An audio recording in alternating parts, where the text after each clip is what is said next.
there's no need to even do an introduction for this press conference. CFL decided to, I don't want to say unleash chaos, but they decided to unleash Pandora's box on this week with a whole plethora of new rules that are going to be coming into effect for both the 2026 and 2027 season. Frank, you were there at the press conference. You and I spoke a little bit about it yesterday on the phone. David, I haven't gotten your thoughts, so I'm going to go to you first. How do you view everything that's gone on over the last 48 hours? Refreshing in a way. When you really sit down and digest kind of everything that was brought up, you can see the logic behind the decisions, and you can really see the CFL taking it seriously how to try to improve the game without making the drastic moves that a lot of other people think that they should make. Like, as much as they want to hold on to a lot of the things that make the Canadian Football League Canadian, which I think they have, they do understand that some things do need to evolve. Some things do need to change in order to make the game more presentable to a wide range of football fans. And unfortunately, that also means, trying to get your current fan base to follow along with what you want to do. So before we go to Frank, just for clarity, just so everyone in the audience knows, the rules are as effective as this. In 2026, we're going to see a modified rouge, automatic play clocks that start, I believe, at the 35. Instead of a 20-second play clock, it'll be 35 seconds. You can correct me if I'm wrong there. All and also team benches that are going to be both on the east and west sides of each stadium in every stadium, which I have some Argonaut questions for you guys about that a little later on. And then in 2027, we're going to see the goalpost location and field size change from 110 yards to 100 yards, with the goalpost moving to the end of the end zones instead of at the front, shortened end zones, and also a shortened field as well. So that's just clarity on the rules as well, as per the CFL's media release that came out Monday as the press conference was going on at 1 o'clock Eastern at Hotel X. Yep. So they're getting rid of the goalposts and bringing in the uprights. Yes. Yeah. Basically taking away the rugby aspects of having it at the front and going to the, I don't want to say American aspects of it, but they're changing it up a little bit. I liked how they brought up, the safety one. Like, I feel like there hasn't been too much with safety. You don't see too many people running into them. I feel like they're aware of it. But I feel like the first touchdown that's caught in the middle of the end zone without the goalpost there is going to feel very weird for a lot of CFL fans. Yes. My take on the rules, much like David, I'm not, my hair isn't on fire. I don't have much, so I can't afford it to go on fire. So my hair isn't on fire, and I agree. And the other thing I'll say, and we did our show, and for me, it's about bait and switch. So now, whether people want to admit it or not, we need other people to watch this game. We need people to show up. We need the cachet to be improved. And unfortunately, being Canadian, it seems if we don't get American approval, it's not the same. We just don't on our own approve of ourselves. We constantly rely, musicians, actors, comedians, everybody goes to be accepted by the US because it's what you got to do to have your career move forward. In the case of the Canadian Football League, for it to move forward, it has to be accepted as a legitimate game more than in Canada. Because if it is accepted outside Canada, it makes it easier to accept it in Canada. I know it sounds like I'm talking about Canadians are way too insecure, but guess what? They are. And the other thing is that when someone's tuning in and they see the goalposts the way they are right now, they know right away that isn't football as they know it. The people who watch football, because most people watch the NFL, and they don't see it as looking like that. But what it means is we can sneak up on people. Our game can sneak up on people. People will start watching and go, wait a second, what's this? And then they'll see the excitement. So they don't get turned off by the way the field looks or any of that stuff. They get a chance to watch the game. Yeah, I feel like there's because I've had some people consult me, whether it be just family, other people. Obviously, there's been a lot of not hesitation, but there's been a lot of negativity from certain people on this.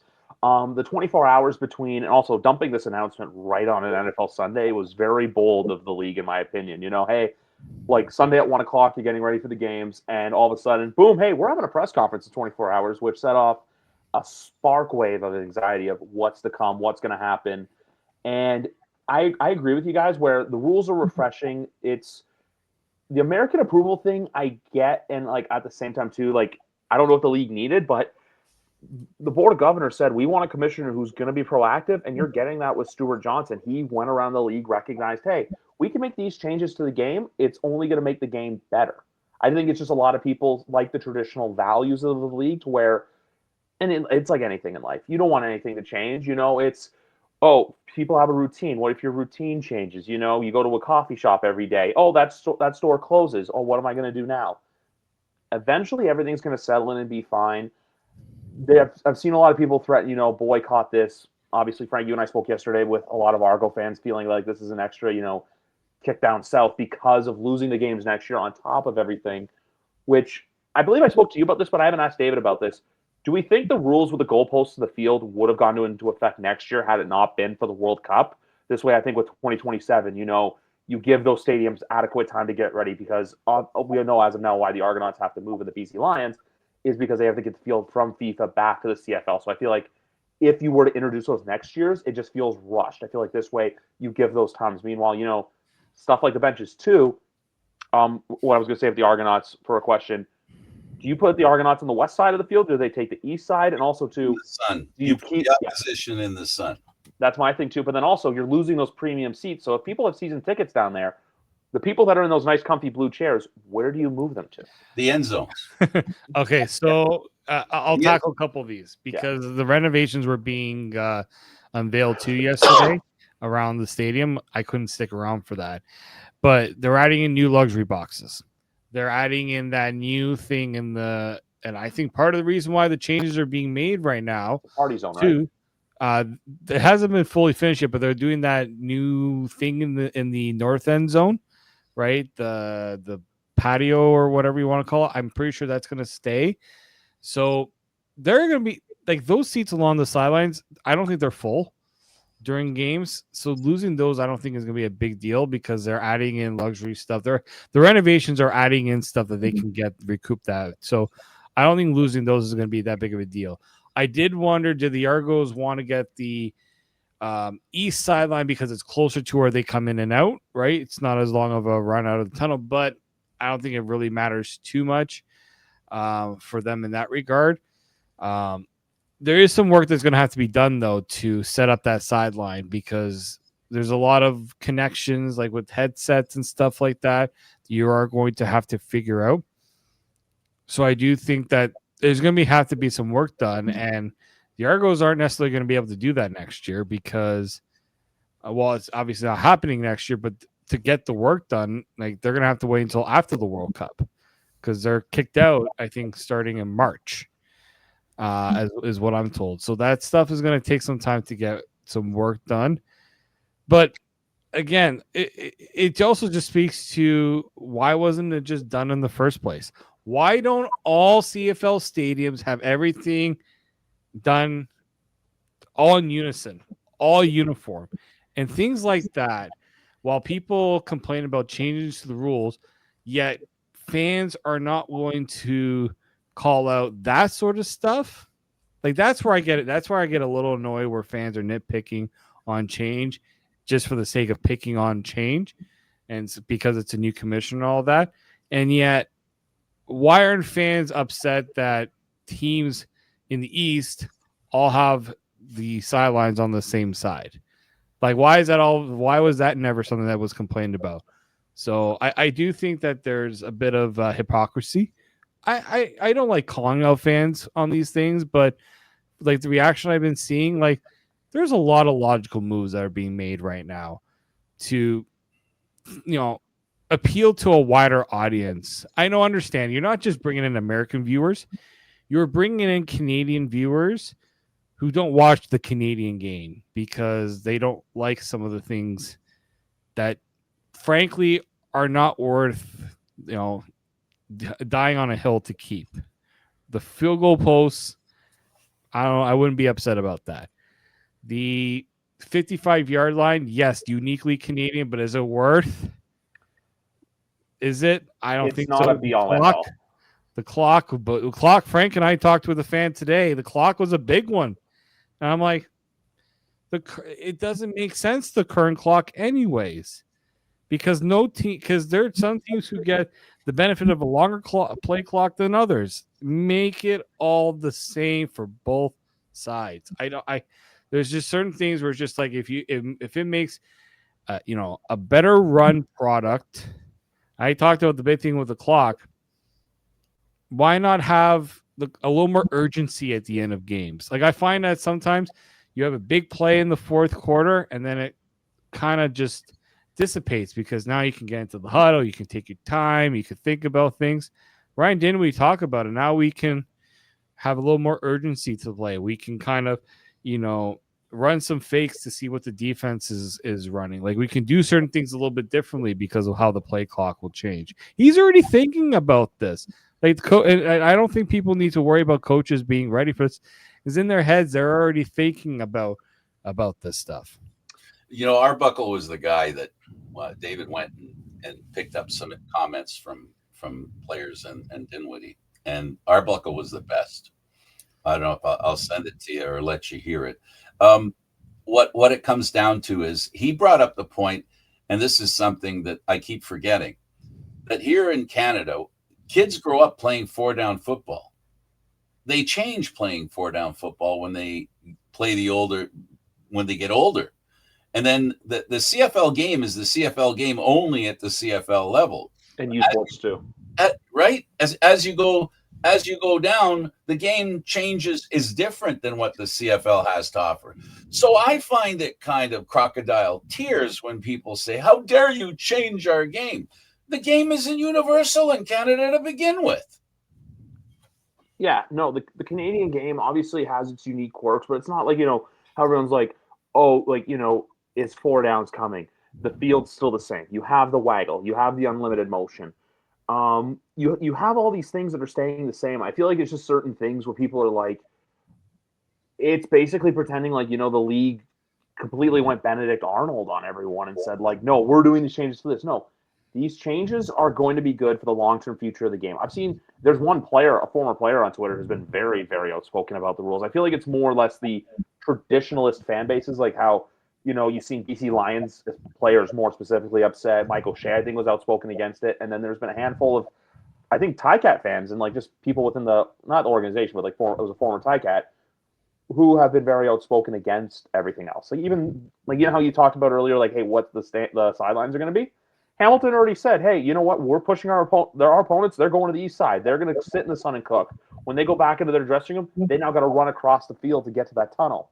One thing with BMO Field, though, is I was thinking about this. If the Argos, for some reason, were to choose the east just because it's closer, do their opponents run through that middle tunnel that's in the club, or do they still stay in the southwest corner they come out from now? I think southwest corner, because the FC. locker rooms are a lot closer to that corner.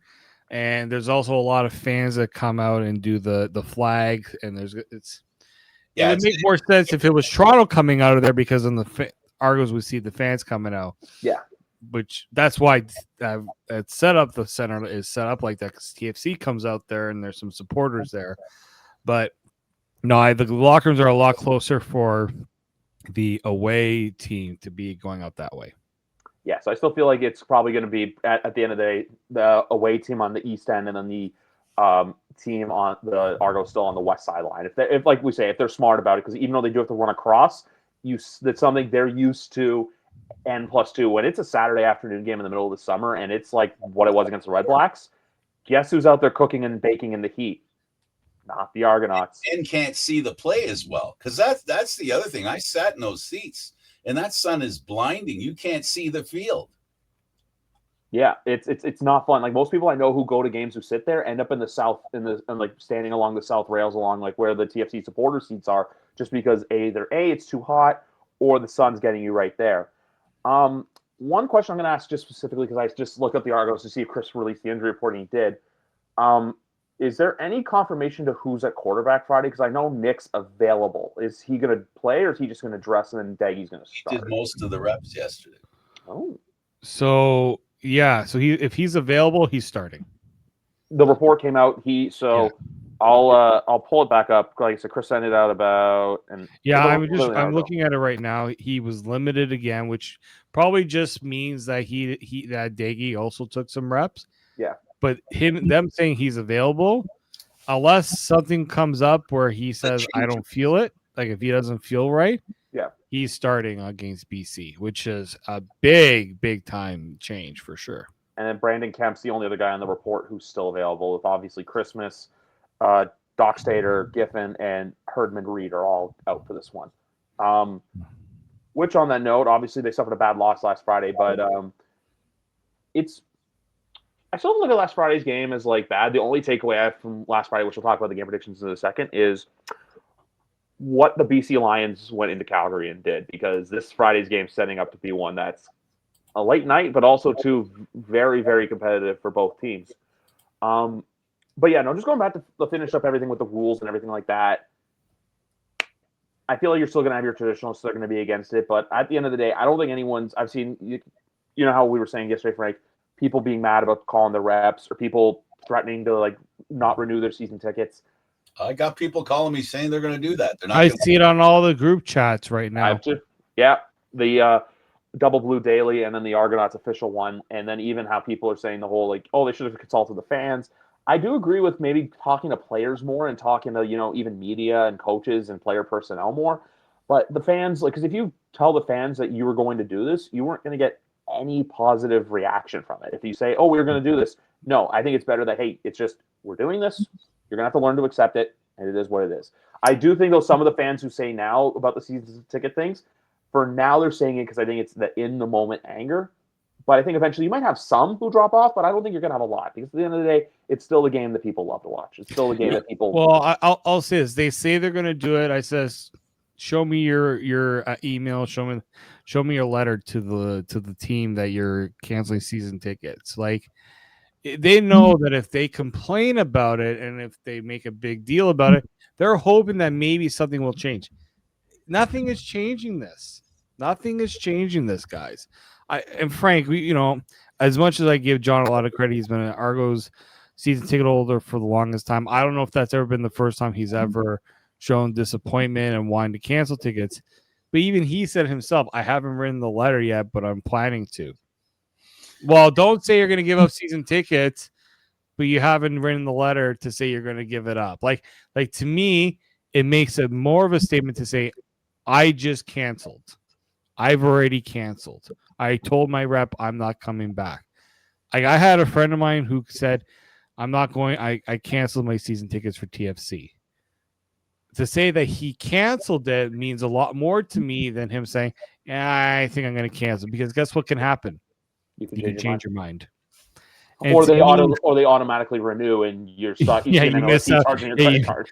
Oh, oops! I forgot that. Oh, the team got one under me, and I got the auto renew.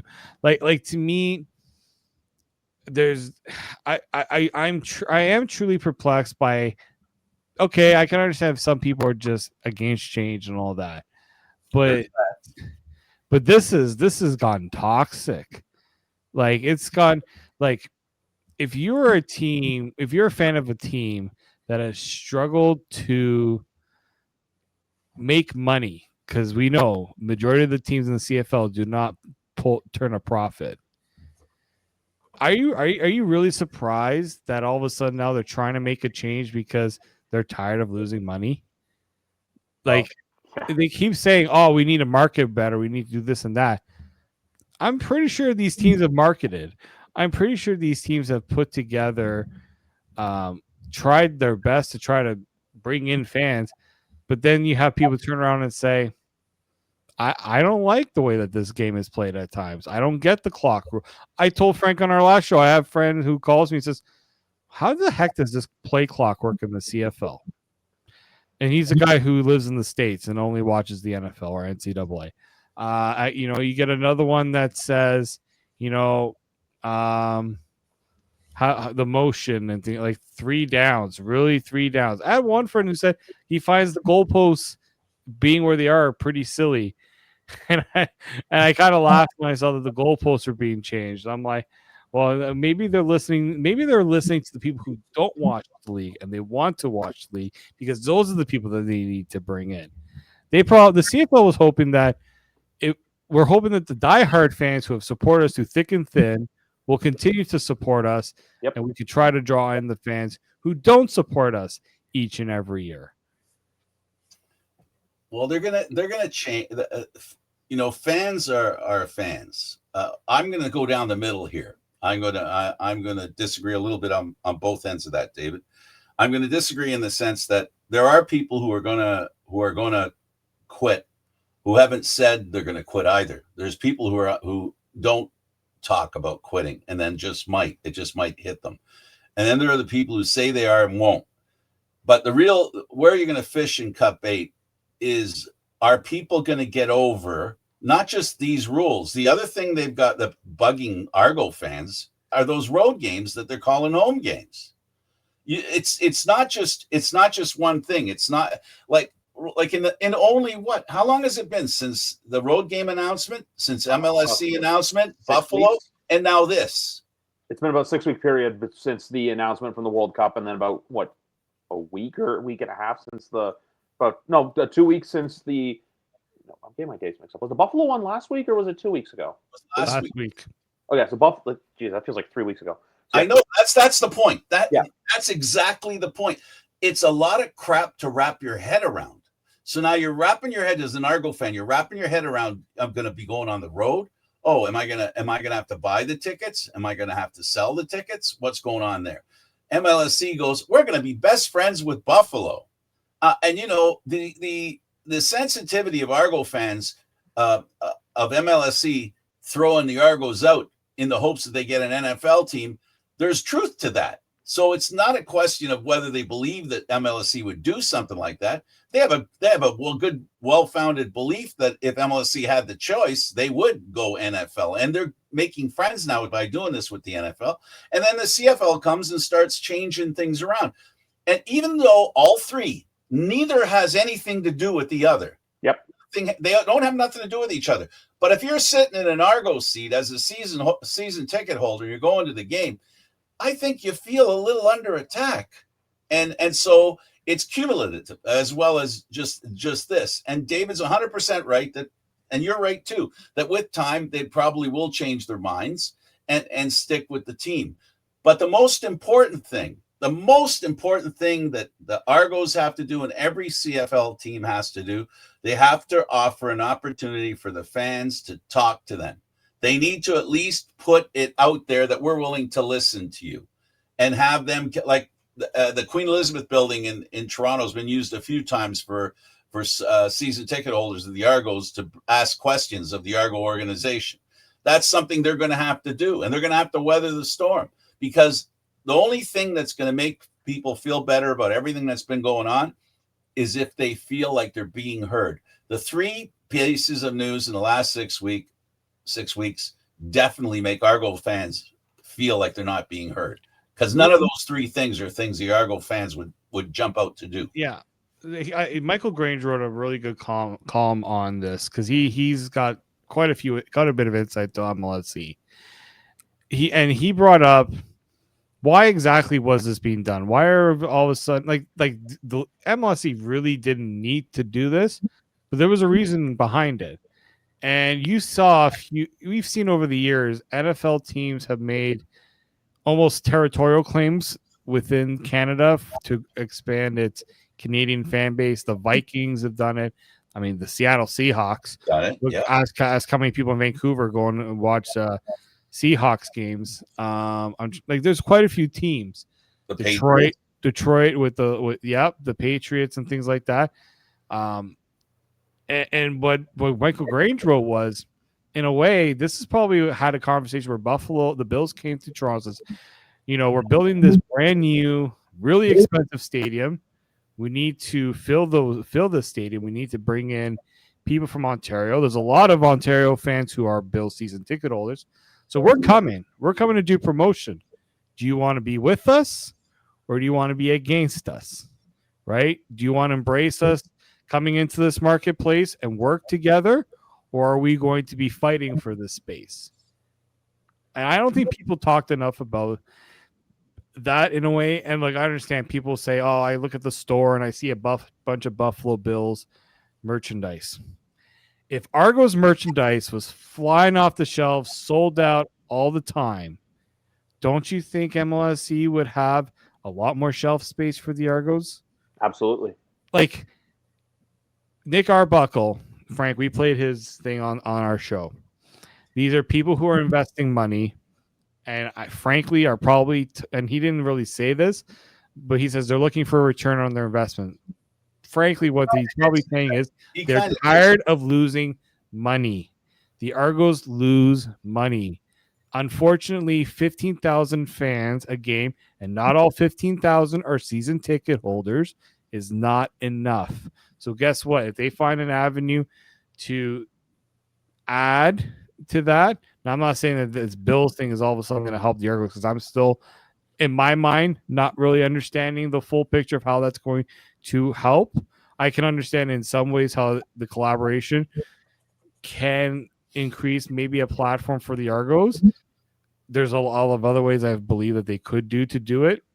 I also don't think it's going to hurt the Argos, because frankly, the Argos have been here a long time. 150 plus years. Right?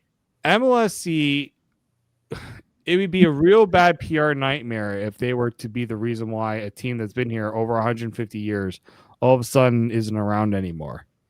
That's a tough PR move too for them, right? They'd be better off than just selling the team rather than seeing it die, as I've heard some fans say. So I think people are just getting a little too, there's too much emotion and people looking at who are making, it's not about the decisions being made, guys. It's who's making the decision. You have a former TSN executive, right? You have the board of governors is, MLS, and they're saying MLSC is pulling the strings. MLSC is one part of that board of governors. They don't own the board of governors, right? We talked about that. Apparently MLSC was pushing for that XFL merger, and guess what? It did not happen, because guess what? I guarantee the rest of the league didn't see a reason to do it. And frankly, I think it was the right call, because look at XFL's not here anymore, but the CFL still is. So I think people need to understand that, while change can be tough to accept, sometimes it's necessary. The other thing with the Bills partnership too is, and I know a lot of people have been saying, is MLSC's end goal, to get an NFL team in Toronto. I still don't think that happens. I still think that growing a fan base like that, I feel like not that it would be difficult, but you have a lot of people here, like, David's a Cowboys fan. I'm a Patriots fan. Frank, I believe you're a Chiefs fan. People like us that are the NFL diehards here, especially Bills fans, they're not going to abandon ship to cheer for the team from Toronto. You might get a handful, but like, you have all these people who have ingrained roots for that. I do think, though, like what David, you were alluding to at the stadium, there is a lot of stuff that it's in that stadium. That's why I think, guys like Vince Carter, Josie Altidore, Tracy McGrady are involved in a group that helped buy a stake in the Bills, because one thing with the NFL right now is the fact that people can sell off shares of the team. So I would not be shocked to eventually see MLSC have a minority ownership stake in the Buffalo Bills. Because, too, if I think as well, for everyone saying, this is a move to soften it. No, I don't think between the Detroit Lions, between the Buffalo Bills, I also don't think they would want another team so close to them that can help capture fans north of the border. They want them to cheer for their team. They don't want them to cheer for this new team. Well, they don't want to lose territorial control. That too. It's like the same thing as well why the Hamilton NHL team never took effect, because guess what? You have the Red Wings, the Sabres, and the Maple Leafs. But with this NFL one as well, about 6 months ago was the last time I went over the border, and on the way back, at the time, long story short, I had to go inside and pay some duty. The border agents there estimate about 10 to 15,000 people make their way down for 8 to 9 Sundays every fall and winter to go to Bills games. The Buffalo Sabres, too, 40% of their season ticket holder base is Canadian. That's why they took a really big hit, 21 and 22, when everything was coming out from the pandemic. So this partnership's only going to help. You might get some new fans in the Mafia. You're not going to get me, that's for sure. But you're going to get some new fans there. And maybe, you get some people that come say, in future years, in June, July, or August, when NFL's just getting started, hey, I want to go see some football. oh, hey, here are the Argonauts. Their football is very similar to what we play. It's a 90-minute drive up. The tickets are very cheap. And guess what? For a family of 4 that live in Western New York that might not be able to afford to go to a Bills game because those ticket prices have skyrocketed because, like we say, when you're a very good NFL team, that's what's going to happen. Stadium. And a brand new $1 to $2 billion stadium that's opening, you have a very affordable product at BMO Field that you can sell. You can also do the partnership as well, because I know I've been seeing stuff of Argos fans saying oh, well, they have a section for Argos fans there. No, there is absolutely no way that is happening. I think that was just a very Who's gonna go? Like, That's- like to me, it's just like, why would the Bills have no incentive to? They're like, oh, we don't see any Argos promotion at Bills games. Like really? you don't need that. I think that's obvious. Let me flip that. Let me put the mirror image of that. Why is it important that they have a working arrangement with the Bills? And what could help them accomplish the goal and look like good citizens? What would MLSE have to do? Let me see. Let's say they're selling Buffalo Bills gear. You can play a preseason game here eventually. Well, that too, yeah. But I'm just going to go with talk about the stuff that they've got to sell. Now, what if they said, MLSE said, we're selling Buffalo gear, because that's what they're talking about at the big TV sports place over there, right? That they have selling Bills gear. What if they said, we're going to give off the top this much to the Toronto Argos, is going to go to the Toronto Argos?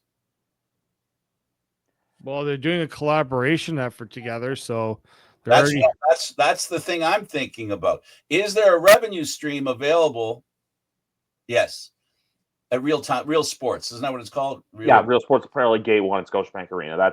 There's like this little table filled with Argo stuff, but then you have a wall of Josh Allen and James Cook, Josh Allen, some more Bills stuff, some there. You also have brands like, I don't know if you guys know what Peace Collective is, but it's a brand that's based in the GTA. They do NFL merchandise, but they're also doing an exclusive Bills merchandise because they know it makes money up here. Maybe one day somewhere in Western New York in a sports store, you can see Argonauts gear. That is a very underrated, huge win. If you go into Western New York and you see people repping the Argos because they're like, hey, it's a partnership agreement. Hey, it's, the Bills and the Argos have this. Like even the game they're doing in a couple weeks where to eventually, maybe one of those summer games, I don't know, you have Josh Allen come here and do an autograph signing. I know it's a little far-fetched, a bit of a stretch.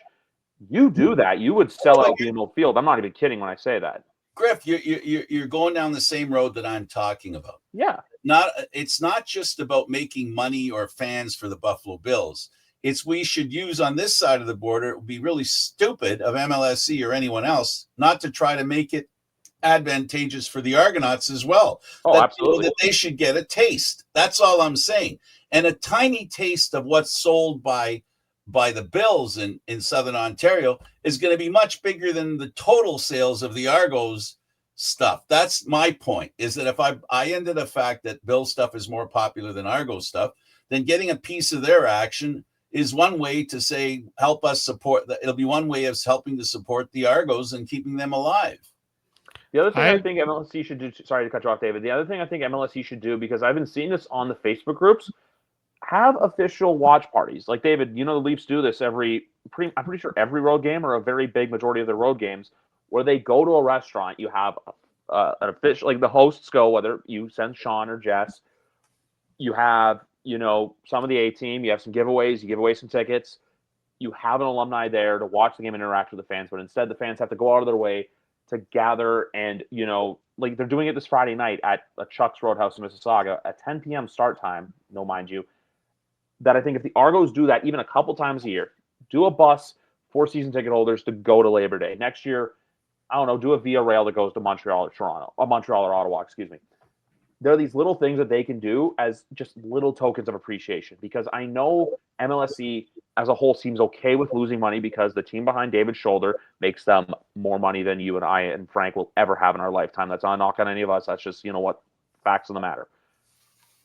If you can give just a little bit back to what the Argos dedication fan base provides you, it will go such a long way that I don't think they realize it until they actually pull the trigger on it. I only mentioned the Josh Allen thing just because you help. Hey, you're here to see him, but at the same time too, you're watching a game. And I still harp back on 2023.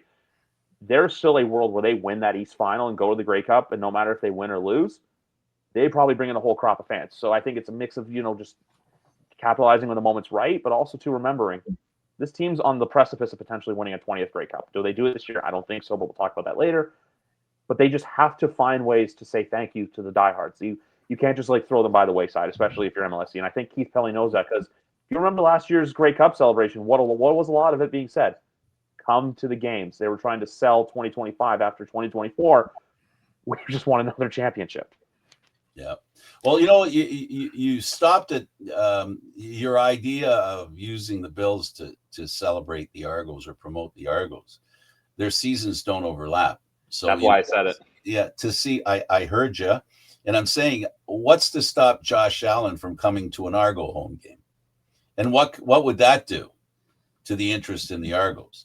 David and I, David, you were in on the conversation about how many people were at that MLSC Argos Bills unification press conference. Mm-hmm. Remember the description? Nothing ever seen like that. Nothing. There was never anything like that ever at a press conference. I think pretty sure Keith Pelly said that. Exactly. There was nothing like it ever. You had Buffalo media coming up for it. Well, it's not just Buffalo media, man. It's NFL media that's coming as well, right? It's not strictly Buffalo. And then anybody who's even has any kind of claim to football, right, is going to want to show up for that. So, the point I'm trying to make is this whole conversation that we've had about the rules and everything we talk about, the great ideas you have, Griff. I have to tell you, though, they're ideas people have tried to foster and to push in promoting the Argos, the Montreal thing, the buses to Hamilton. That stuff's all been, people are trying to do that stuff. The most important thing I can say is the ideas you're trying to get eyes on the Canadian Football League. If you get reporters and news outlets to talk about the Argos in tandem with the Buffalo Bills, the people who live here are going to hear that. And it raises the profile of the Argos. Not that it'll ever raise them to the same level as the Bills, but it'll pull them off the floor, which is where they are in Toronto. I was just about to say, Frank, where's the Argos in the current media marketplace? Where's TFC in the current media marketplace? Right down at the bottom. Mm-hmm. Because what do the media care most about? This team, the Blue Jays that are about to go on a. I don't have anything Blue Jays right in front of me. The Jays, but you can't see it. The team, right here. I have a cup. The team that won an NBA title back, it's 6 years ago, but they won an NBA title. That's the problem right now. The CFL is losing relevancy within its own country and base because people want to go for the bigger, shinier thing, right? Now, what have I said? What's the best way to get any sort of credibility towards the CFL? You don't have to make it massive. I follow a lot of other sports and kind of looked at how watch a lot of sports documentary. Welcome to Wrexham. You have this small little town, all right, Wrexham in Wales, not a big country, doesn't have a lot of media, but everybody knows. If I were to bring up Wrexham, everybody knows what Wrexham is. Well, that's because you know what happened a couple of weeks ago. Yeah. Well, you also know last week, actually. You also know the team is owned by a Canadian, the biggest actor on the planet, Ryan Reynolds, right? It's cool to think about Wrexham and what they're all about. And it's actually a nice story. I've watched the whole thing, and I even again, if you get people to see a bit of a buzz, there was a lot of buzz this week about the CFL, I'll tell you. What this did, it did create a buzz. It created conversation, that's for sure. But you need to create a buzz. You don't need to create a buzz down south because you're not competing with the NFL. And we've constantly talked about that. And the CFL, if people think that the CFL is going to change its rules to become the NFL, that's wrong, because now you're trying to tell yourselves you're going to go head to head against the NFL. We know that's not going to work. It's never going to work. There's never been a league that's successful playing 4-down football. Yeah. Other than the NFL. NFL and NCAA, but that's totally different because they don't compete against each other. Okay. But the CFL, what the Argos have, and I've always said that could always work in their benefit. You have the Leafs, you have the Raptors. In a way, you have the Jays now because the organization that owns the majority of MLSE also owns the Blue Jays. when these teams aren't playing, and these players have lives outside of the games they play. Hey, Austin, would it be nice if we can get you to go to a Argos game? Matthew, nice. Can we get you to go to an Argos game?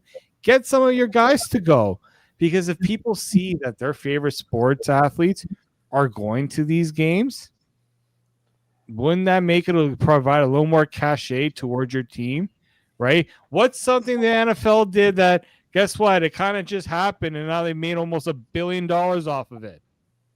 Their player was dating Taylor Swift. Yep. She goes to games, and guess what happened? That thing blew up.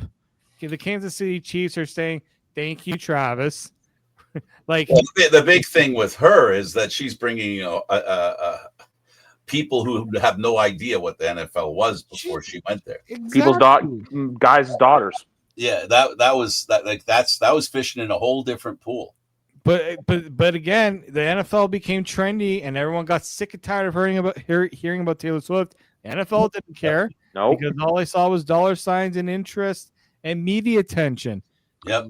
Argos the over-under on how many times she was put on camera. The CFL just doesn't have that guy. Grey Cup time, there's more media there. But guess what? Frank, you've been to more Grey Cups than Griff and I combined. You know how much attention the Grey Cup used to get versus what it gets now. There was a time where it was the biggest thing in this country. It still is. Grey Cup is huge in this country, but it was a lot bigger because a lot more people cared about it. And the CFL needs people to start caring about it in this country, and not just the diehards. And until they make changes to show other people that the CFL is willing to adapt and do things differently, it's not going to work. I believe what both of you said, and I only need 10 seconds, and this is it. You're both talking about the piggyback principle. You need something to attach to the CFL that has the ability to expose the CFL to a new group of people, or one that doesn't respect it. The other thing, too, is, and you guys nailed it on the head, too, but hey, go fishing in a whole new pond. The fact that the NFL sees everything and finds a way how to make money from it. 10 years ago, they said absolutely not sports gambling, and then they realized how much of an avenue stream can be made from it. And guess what? It makes them billions of dollars a year. Advertising is something, too. I know CFL fantasy is a huge thing within the CFL community. Get more people who love NFL fantasy football like myself. Get those sort of people to play CFL fantasy football once you get them in. For as much as the sports gambling stuff really irks people, because I know there's a huge section of, it's mostly older people who hate the amount of sports gambling ads they get. Guess what? The sports books, there's only a couple in Canada that really play the CFL. FanDuel's one of them. Toonie Bet's the other one. That's where I get the odds for this one. So there's different avenue streams the league can look at. And also with this announcement, I'll say this. People are like, oh, they could have done this during Grey Cup. No, you do during this during Grey Cup, and all hell breaks loose. That is not a thing the league wants. They have it now, so that Stewart's asked about it during Grey Cup. If you were to do this in November, that's just chaos waiting to happen. The other big thing with this, too, is just they're finding ways to be innovative, because if you can get innovation to where, hey, you have a TV deal coming up, you have potential expansion on the horizon, which we'll see where that goes. I still don't think they're adding teams down south. I still think it's going to be out east, Halifax, Quebec City, you name it. But the fact that Stuart Johnson's being so progressive and so aggressive so early on is not to be viewed as a bad thing. It's to be viewed as he cares about this league. He wants to see this league expand and grow, and he wants to see this league become a revenue stream again. What this league was, 80s, 90s, 2000s, to where every stadium's filled. Everyone has a good time. And just, the fact that this league is a driving revenue force. I'm not saying it's going to be revenue like the NFL. No one is the NFL. NFL is king for a reason. It's a reason to why I think the CFL stops playing on Sundays after Labor Day, except for the Grey Cup. It's change that's good. I just think people need to sit on it for a little bit and then realize, hey, you might lose some diehards, some people that are really pissed off. But at the end of the day, I think out of the if there's a room of 1,000 people that are full and angry, I guarantee you at least 900 of them are going to be season ticket holders for 2026 and beyond. Here's the deal as far as that's concerned. You've got people who say they're not going to, but they're going to end up doing it. At the end of the day, the CFL is making a gamble, a bet. Frank, what's the alternative for those people? Right. That's exactly where I'm going with this. Just because they hate the CFL, sorry, they hate the idea that the CFL is turning into the NFL doesn't push them to the NFL, I don't think. But anyway, what I was going to say, I hope I get back my train of thought. It is the fact that they're betting on the fact that these are good ideas. We saw with pass interference when it was ruled that rule came in. A lot of people said, well, that's it. The defenses aren't going to be able to do anything. You guys must remember what it was like when that rule came in. People are really upset about it, saying you're ruining football. Football's a defensive game, blah, blah, blah, all that stuff. Then it happened. Then it was done. And now it's been around for a few years. And I think it's been a really good decision. That is what we're waiting for to find out. That is what the CFL is thinking, that this is another good idea, that down the road, people are going to go, why did we have the goalpost there so long? Mm-hmm. Griff, you brought in fantasy football. You brought in gambling. Yep. Can the CFL just get their website to work properly? Can we get proper stats? Genius Sports. Fire Genius Sports. Oh, Frank. Oh, my world is fell apart. Oh, Frank. I set apart. But like the way I kind of see this is the CFL gets in its own way sometimes. Okay. Yeah. They went with this partnership. They tried to do, instead of investing in themselves, they want to partner with a third party, and it's not working. A lot of the issues we're hearing about, we've heard about this partnership just not really working right. What was the other part you brought up after the gambling? You brought up fantasy. That's kind of the similar thing there too. Just you know how with NFL, like when you're watching NFL, if you're watching NHL, it's like every other commercial, or even I know they talk about gambling slightly during Sports Center and stuff like that, like Korolnik and stuff. But like if you have something where like, you have someone like a part of a pregame show where it's like, hey, like what they do for the NFL, how they have like Davis Sanchez, who guess what, covers the CFL and the NFL. Have someone like him just say, hey, this is a little parlay I built for this game tonight, or hey, this is a bet I like for this game tonight. That's why I started doing the videos on CFL betting a few years ago, also realizing that, hey, it is a very good way to win. It's not like the NFL where it's always chasing the dragon and the sports books are trying to get you. Like the sports books ignore the trends. That's the thing I'm saying, though. I know there's a big section of people who can't stand sports gambling, but sports gambling is something that's here to stay. And I'm not saying you prey on the weak, because I know that's what a lot of the times they do with certain vices. But if you make it a part of the game and you advertise the fact that, hey, this is a new game, you can bet on this, it just adds excitement to it. It's like me when I go to the Jays game. I don't bet on baseball all the time, but I'll bet on it when I go to the game. Why? Just to make it a little bit more exciting. You can do the same thing with CFL with anyone aged from basically 18 to 49. You're rocking and rolling. I just think you need to modernize the game. You need to do what you can to bring this, like, how fans get their information about the league. It's all about the phones, about the apps. Griff, you and I are both wrestling fans. Yep. What's become a huge thing about wrestling?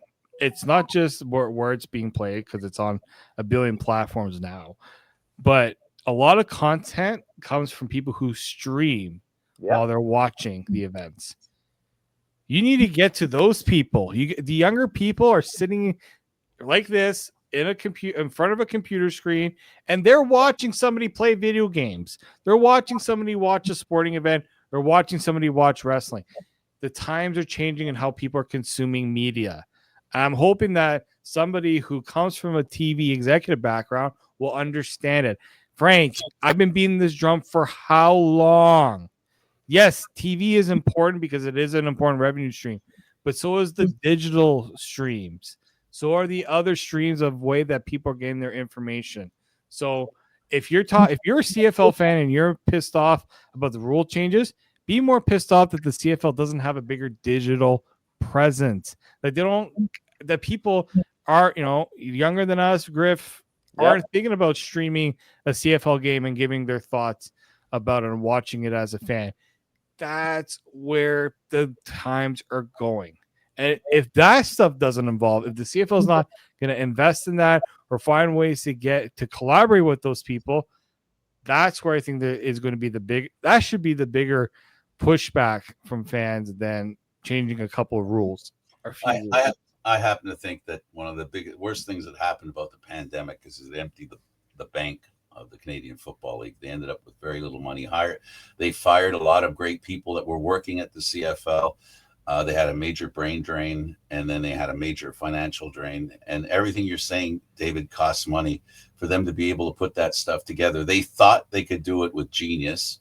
Well, it turned out not being such a smart move, right? So if they can find somebody who feels that they believe that they can do something in the direction that you're talking about, because I agree with you 100%, I'm sure Griff does too, but they got to find a partner who can deliver. You know, that's the problem here, is they need a partner that can deliver what's necessary to promote gambling in the way it needs to be gambled, because credibility is number one. Nobody's going to gamble on a site that doesn't have information out there in a timely fashion, or comparatively to other sites looks like it's 2 cents. They got to find a partner who can deliver on making it credible, professional, and give the fans a chance to bet and to do stuff with the Canadian Football League, because that is how you hook some people. How about this? Instead of complaining about something, I'm going to do something about it. Griff, Frank, the Argos have 2 away games. We don't go to the away games. They have 3. They have three left. This Friday, it's at 10 o'clock. There's no point in doing that. They have one against the Rough Riders and another one against the Stampeders. I'm going to pick one of those games. I'm going to stream, where I'm going to watch it, and you're going to come in and do a stream with me on it. We're going to watch the game. We're going to comment on the game, and we're going to try something new. And let's see if people will show up. That'll be my challenge. We're going to try something like that. I feel like your best bet would be October 10th, because October 18th, are you going to be on the Seattle Kraken at the Toronto Maple Leafs, or are you going to watch the Calgary Stampeders and the Toronto Argonauts? October 10th. There we go. I knew there's no way, because that's a 7 o'clock kick. Leafs are 7 o'clock Saturday night. My screen is big enough. I could have had both going at the same time, but I got your. I like October. So October 10th. I will announce it on my channels too. October 10th. Now I can't actually play the game in terms of audio and stuff, but I'm going to do it just like how the streamers do it. I have a buddy of mine who does all these on his own. You're going to react. You're going to watch me react to what's going on in real time. And maybe I'll have a few friends do it as well. That sounds like a fantastic idea. I know this Friday night's a bit of a wash, and I think this is the perfect time to segue into this week's games. We have four really great games, 4 games, all with significant playoff aspirations, and then 2 Fridays from now, David will be streaming the Argonauts game, which we'll look forward to. Maybe Frank and I will jump on that as too. But with this Friday night, we start with the Montreal Alouettes hosting the Calgary Stampeders. The Calgary Stampeders defense, which got their doors blown off by Nathan Rourke and the BC Lions last week. I'm not sure what the quarterback situation for Montreal is at the moment, but from what I saw last week, I think this is a get-right game for the Stampeders. I know Montreal had a good outing last week, but they got by the skin of their teeth against a third-string quarterback. I think this is a game that the Calgary Stampeders get right. Yeah, I'm with you. Yeah, whatever the spread is, I'm calling Calgary to cover it. 4.5. So Montreal's favored by 4.5. Montreal 4.5 is the favorite line at the moment. Hey man, you got Davis Alexander might be back, but is he truly back? Is he healthy? Right? Like he might be good enough to go, but we saw that hamstrings can be very problematic, especially for him. Mobility is key, and Calgary got absolutely embarrassed. And you never like to bet against a team that's coming off a loss like that. They do not want 2 in a row. It'll be 3 in a row. Actually be 3 in a row because, technically the revenge of the Labor Day Classic. Calgary does not want that. Not at all. And then Friday night, gentlemen, we got to stay up late because I assume all 3 of us are going to be in that press room at 1:30 in the morning for when the team speaks. But we have the BC Lions hosting the Toronto Argonauts, Toronto traveling to the West Coast for the first and only time of this year. My big question to you is going into this is before I knew about Nick Arbuckle. The Argonauts right now are a 9.5-point underdog. But I also have the take that I really think this Friday is the season. I think if you lose this game, I don't know how you can recoup from it. If they win, they control their own destiny in a way if they have to win out and get some help. But I think if you fall to 5-10, I don't see a way how you get into the playoffs, even if you run the table and go 8-10. I think this Friday really is for all the marbles, and I think a lot of people are going to be on BC because they saw, look, all the CFL pundits picked BC to win this week because they saw what BC did last week. The Argonauts have played the BC Lions very well, and I believe have won 4 in a row or maybe 5 in a row against them. I know ever since I started covering them, the Argonauts have not Last year lost to was the the Lions. first time in a while they beat them in BC. Yes, which they did last year. Well, as far as I'm concerned, I'm gonna pay attention to what the coach said and what he said. At the very least, we got to go 3-1, but I don't think he means 3-0. I think he means 3-1. In other words, they got to win this game or the next game and then lose a game, because going 3-0 is going to be a lot harder than going 3-1. Yeah, the Argos, to me, this is going to be a tough game for them to win. Arbuckle playing would help drastically, and if Arbuckle plays, I can see this being a close game, so I would bet the Argos to cover in that regard. But man, BC really, they really showed something last week. I think they're a very underrated threat in the league to potentially be there in Winnipeg come If November. Nathan Rourke is throwing like it's their defense, if their defense plays like it did, that's a team you don't want to play in the playoffs. But they've been very consistent. They allowed the Argos score over 40 points. 52. Sorry, 52. I was trying to give BC a little more credit than they deserve. But like, to me, they can score the points. Can they prevent it? And that's Calgary's been a little up and down offensively lately. Toronto with Arbuckle, we know they're a different offense. Vernon Adams is going through his dry spell. Go ahead. No, the only thing I was going to say with this game is when I say it's a season, just because I think if you have this week and then you have to win out against a Hamilton team who's looking to lock up number 1, a Sask team looking to lock up number 1, and even potentially a Calgary Stampeder team who's breathing down the necks like the New York Yankees are doing to the Jays right now for number 1 in the West. I really think that if you win this game, you control you flip the narrative and the mood in the room changes. I don't think they're going to basically write off the last 3 games of the year. It's just you win this, basically can show, hey, we could go 9-9. If you finish 9-9, anything can happen. You could be playing football in the come November 1st. I just think that if you lose this game Friday night, it just goes from looking okay to looking bleak. That's the only thing. Which I do think Toronto can get it done. It's just, will they? Because if the Toronto defense plays the way it did early in the year, it's going to be a track meet. But that's the thing too. I think this game is really about which defense breaks and doesn't. What defense breaks and doesn't bend. Whichever defense bends, that's the team I think that's going to win. Well, I think Toronto's got a shot at this. Another revenge game. Revenge as far as the game they lost. Everything they have has to go in this. This is like there's no tomorrow. So we're going to see the best Argo team we've seen this year that night. If we don't see the best Argo team we've seen all year, they're not going to win because BC's playing well. And that's all the Argos got. That's all they've got to hope for, is that they can play the best game they played this year. 4 quarters, great quarterbacking, and a defense that makes, gets some points. The defense has played a lot better the last couple of weeks. That's for sure. Have they played against really good offensive teams? Not really, right? Edmonton has been playing better. They stopped the run, but that was a close game still too. And then Montreal, I mean, God, I don't know how the Argos didn't win that one with the way that McLeod Bethel Thompson was giving them every chance to try to win that game.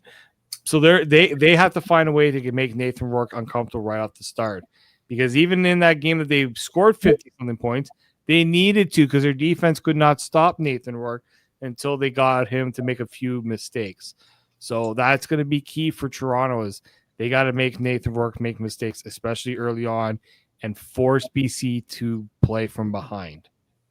Couldn't agree more. Anyways, just a reminder, everybody, all CFL picks are brought to you by our friends at Gents Boutique. Promo code in bio and link in bio to shop. Saturday afternoon, we have the 3 pass completions of Chris Streveler and the Winnipeg Blue Bombers taking on the Hamilton Tiger Cats, who the Hamilton Tiger Cats are a slight underdog in this game. So I'm going to say this, keep it simple. I took the Winnipeg Blue Bombers as an underdog last week because I knew that was a get-right game for them. I think last week Hamilton played with their food a little bit, got caught off guard by an Edmonton Elk team. They wanted the buzzer.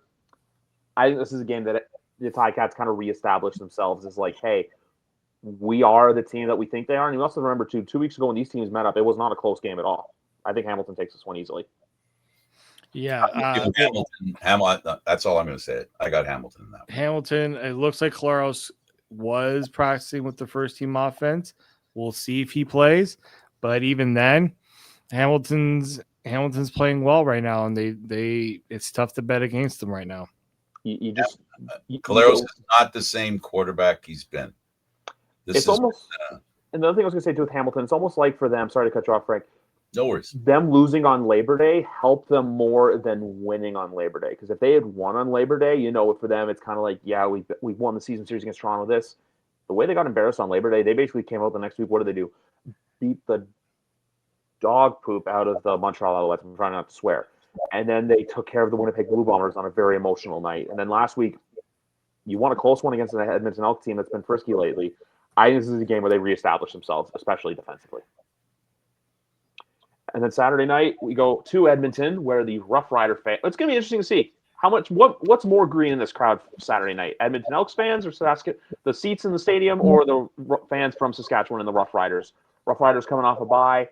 Rough Riders are -3.5, and I love that. I think this is a game of the Riders. I know Edmonton's playing teams close, but the Riders too. I believe right before their bye, did they lose 2 weeks ago? I'm trying to remember that. Did they lose, or I'm trying to remember what they did a couple weeks ago? Regardless, I think the Rough Riders are a team that want to remind everyone who they are.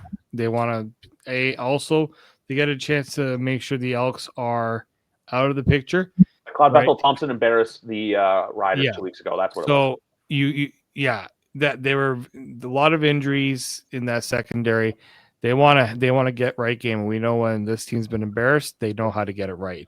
So if I'm Edmonton, watch out.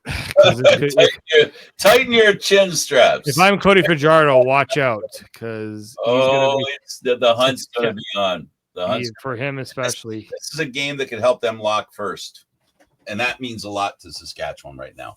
Yeah, huge.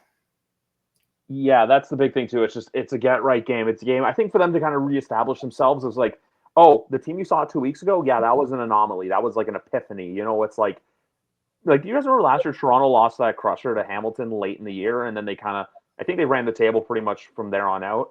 I think it's that sort of wake up call where it's, hey guys, it's time to wake up. Season's in crunch mode. We want to lock down our playoff spot. We want to make sure that we're the team. Basically, hey, you want to go to Winnipeg, you got to come to Regina on November 1st. Yep. It's that sort of football game. But the three of us, we came up with some great ideas. We got a little deep dive into the rules. We got to look at the games. It was a blast as always getting to chat with you. Obviously, we're all very together, whether it be on Zoom, whether it be here, whether it be in the press box at BMO Field. But anyway, guys, episode number 391 is in the books. Do any of you gentlemen have any final thoughts before we wrap up the show? CFL fans, relax. Griff might know where that one's come from. Oh, I do, and that's the type. I was thinking of what to call the show. I think I'm just doing that. I'm just going to call the show Relax. That's it. No, you can call it Thinking Inside the Box. Or that one. I would do Relax, Thinking Inside the Box. That's just too much. I think I got to lean for Frank. Sorry, David. But anyway, everybody, 391 in the bag, 392 coming tomorrow night, where we're back to week 4 of the NFL season. But for candidate Frank Sinishi, for David Morisuti, I'm Griff Bordegon. CFL fans, remember, they're thinking inside the box and relax.